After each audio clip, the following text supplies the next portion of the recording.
माननीय प्रधानमंत्री जी, आपको मेरा सादर प्रणाम। मेरा नाम चंद्रेश जैन है। मैं एक अभिभावक हूँ। मेरा आपसे एक प्रश्न है, क्या आपको नहीं लगता है आजकल के बच्चों ने अपने दिमाग का इस्तेमाल करना बंद कर दिया है? वे तकनीक पे अधिक निर्भर रहने लगे हैं क्योंकि सब कुछ उंगलियों पे उपलब्ध है। कोई इस युवा पीढ़ी को कैसे जागरूक कर सकता है कि वे प्रौद्योगिकी के स्वामी बनने चाहिए, उसका गुलाम नहीं? कृपया मार्गदर्शन कीजिए। धन्यवाद। थैंक यू चंद्रेश जी। आदिवासी जनजाति के लोक नायक, स्वतंत्रता सेनानी बिरसा मुंडा की जन्मभूमि झारखंड के रामगढ़ जिले से एक अभिभावक श्रीमती पूजा श्रीवास्तव जी ऑनलाइन माध्यम से इस कार्यक्रम से जुड़ी हुई है और प्रधानमंत्री जी आपसे प्रश्न पूछकर अपनी शंका का समाधान चाहती है। Puja, please ask your question. Namaskar, Honorable Prime Minister Sir. My name is Kumari Pooja Srivastav. I am a parent of Priyanshi Srivastav studying in Sri Guru Nanak Public School, Ramgarh, Jharkhand. Sir, I want to ask that how I can manage my daughter's studies with using social media platform like Instagram, Snapchat, Twitter. Please guide me on this. Thank you, sir. Thank you ma'am. Himachal Pradesh Shivalik पहाड़ियों की तलहटी में स्थित हमीरपुर जिले के TRDAV school Kangu के एक छात्र अभिनव राणा ऑनलाइन माध्यम से जुड़ रहे हैं और प्रधानमंत्री जी आपसे एक प्रश्न पूछना चाहते हैं। अभिनव, कृपया अपना प्रश्न पूछिए। Honorable Prime Minister Sir, Namaskar. My name is Abhinav Rana. I am a student of TRDAV Public Senior Secondary School, Kangu District, Hamirpur, Himachal Pradesh. Sir, my question is, how can we educate and encourage students to manage exam stress effectively while also harnessing the benefits of mobile technology as a tool for learning rather than letting it become a distraction during crucial study periods? Thank you, sir. Thank you Abhinav. प्रधानमंत्री जी, चंद्रेश जैन, पूजा और अभिनव जैसे अनेक लोग जीवन में social media और technology के बढ़ते दबाव की स्थिति से परेशान हैं। वे सभी तकनीक पर निर्भरता एवं इसके अधिक प्रयोग से होने वाली दुष्प्रभाव से कैसे बचें? कृपया इस विषय में उचित परामर्श प्रदान कीजिए। देखिए, हमारे यहाँ शास्त्रों में भी कहा गया है और सहज जीवन में भी कहा गया, किसी भी चीज का अति किसी का भला नहीं करता है। हर चीज उसका एक मानदंड होना चाहिए, उसके आधार पर होता है। अगर मान लीजिए मां ने बहुत बढ़िया खाना बनाया है, न्यूट्रिशन की दृष्टि से रिच है, टेस्ट आपकी पसंद का है, समय भी खाने का है, लेकिन बस खा रहे हैं, खा रहे हैं, खा रहे हैं, मां परोसती जा रही है। क्या ये संभव है? क्या संभव है? क्या कभी कभी तो आप मां को कहो, नहीं मां बस बहुत हो गया, अब नहीं खा सकता हूं, करते हो कि नहीं करते हो? अपनी प्रिय खाना था, हर प्रकार से न्यूट्रिशन वैल्यू वाला था, वो समय भी ऐसा था, खाने का वक्त था, फिर भी एक स्टेज आ जाता है जब वो खाना आपके लिए तकलीफ कर सकता है, वॉमिटिंग करवाएगा, हेल्थ खराब कर देगा। आपका कितना ही प्रिय खाना आपको रुकना पड़ेगा। रुकना पड़ता कि नहीं रुकना पड़ता? वैसे ही मोबाइल के ऊपर कितना ही प्रिय चीजें, कितनी ही चीजें आती हो, लेकिन कुछ तो समय तय करना पड़ेगा। अगर आप, मैंने देखा है आजकल बहुत से लोगों को जब भी देखो लगे पड़े हैं। आपने देखा होगा, मेरे हाथ में कभी, बहुत रेयर केस में कभी मोबाइल फोन मेरे हाथ में होता है, क्योंकि मुझे मालूम है कि मेरे समय का मुझे सर्वाधिक उपयोग क्या करना है। जबकि मैं ये भी मानता हूं कि इंफॉर्मेशन के लिए मेरे लिए एक बहुत आवश्यक साधन भी है, लेकिन उसका कैसे उपयोग करना, कितना करना, इसका मुझे विवेक होना चाहिए। और ये दोनों जो पेरेंट्स की चिंता है वो इन दो की नहीं है, हर पेरेंट्स की चिंता है। शायद ही कोई अपवाद होगा। जो माँ बाप खुद भी दिन भर मोबाइल में अटके रहते होंगे ना, वो भी चाहते होंगे कि बेटा इससे बचे।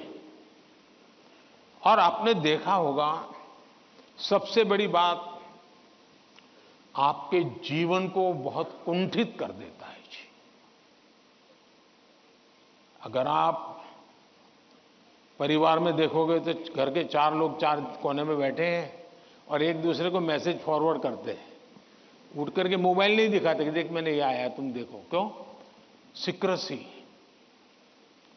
ये इसके कारण एक बहुत बड़ा अविश्वास पैदा करने में ये भी एक साधन बन गया आजकल।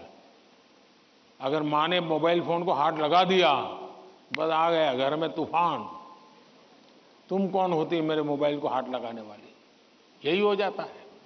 मैं समझता हूं कि परिवार में कुछ नियम होने, जैसे खाना खाते समय डाइनिंग टेबल पर कोई इलेक्ट्रॉनिक गैजेट नहीं होगा, मतलब नहीं होगा।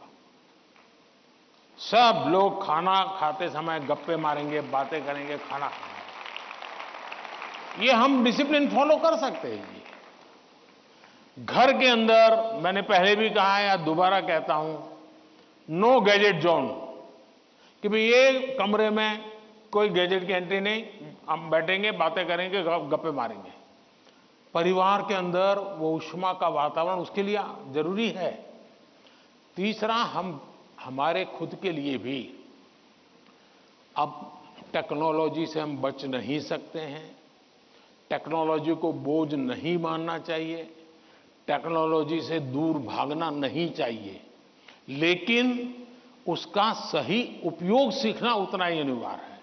अगर आप टेक्नोलॉजी से परिचित हैं, आपके माता पिता को पूरा नॉलेज नहीं है, सबसे पहला आपका काम है आज मोबाइल पर क्या क्या अवेलेबल है उनसे चर्चा कीजिए, उनको एजुकेट कीजिए और उनको विश्वास में लीजिए कि देखिए मैथ्स में मुझे ये चीजें यहां मिलती हैं, केमिस्ट्री में मुझे ये मिलती हैं, हिस्ट्री में ये मिलती हैं, और मैं इसको देखता हूं, आप भी देखिए।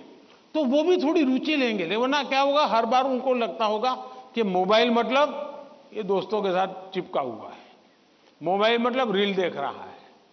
अगर उसको पता चले कि भाई इसमें ये पार्ट है, इसका मतलब ये नहीं कि माँ बाप को मूर्ख बनाने के लिए बढ़िया चीज दिखा दे और फिर दूसरा करे, ऐसा नहीं हो सकता है। हमने पूरे परिवार में पता होना चाहिए क्या चल रहा है।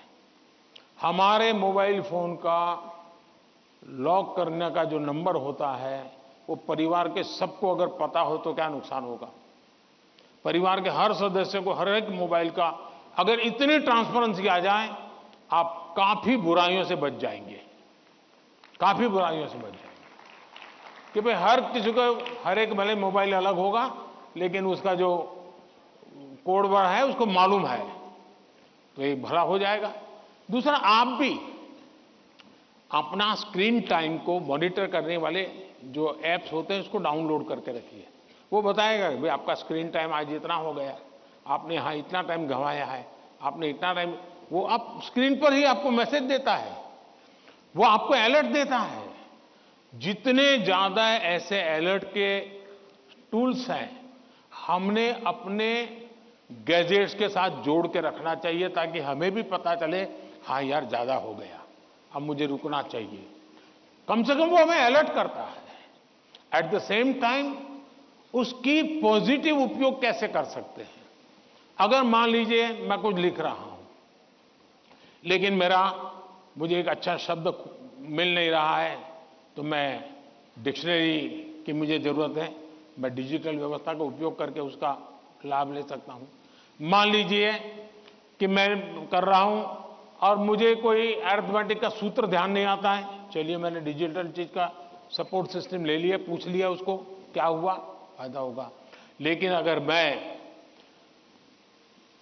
जानता ही नहीं हूं कि मेरे मोबाइल में क्या ताकत है, तो मैं क्या उपयोग करूंगा। और इसलिए मुझे तो लगता है कि कभी कभी क्लासरूम में भी मोबाइल के पॉजिटिव पहलू क्या क्या है, पॉजिटिवली उपयोग आने वाली कौन सी चीजें हैं, कभी 10-15 मिनट क्लासरूम में चर्चा करनी चाहिए। कोई स्टूडेंट अपने अनुभव बताएगा कि मैंने उस वेबसाइट को देखा, हमारे स्टूडेंट्स के लिए अच्छी वेबसाइट है। मैंने उस वेबसाइट को देखा, फलाने सब्जेक्ट के लिए वहां अच्छी लर्निंग मिलती है, अच्छे लेसन्स मिलते हैं। मान लीजिए टूर जा रही है कहीं पर, टूर प्रोग्राम हमारे पास है और बच्चे जा रहे हैं कि चलो भाई हम जैसलमेर जा रहे हैं। सबको कहा जाए जरा ऑनलाइन जाओ भाई, जैसलमेर का पूरा प्रोजेक्ट रिपोर्ट बनाओ, तो उसका पॉजिटिव उपयोग करने की आदत डालनी चाहिए। उसको लगना चाहिए कि तुम्हारी मदद में बहुत सी सारी व्यवस्थाएं उपलब्ध हैं, तुम इसका उपयोग करो। जितना ज्यादा सकारात्मकता से आप उपयोग करोगे उतना आपको लाभ होगा। और मेरा आग्रह रहेगा कि हमने उससे दूर भी नहीं भागना है, लेकिन हमने हर चीज का विवेक से और पूरे परिवार में ट्रांसपेरेंसी से, जितनी ज्यादा ट्रांसपेरेंसी आएगी, ऐसे छुप छुप करके देखना पड़ेगा मतलब कुछ गड़बड़ है। जितनी ट्रांसपेरेंसी आएगी उतना लाभ ज्यादा होगा। बहुत बहुत धन्यवाद।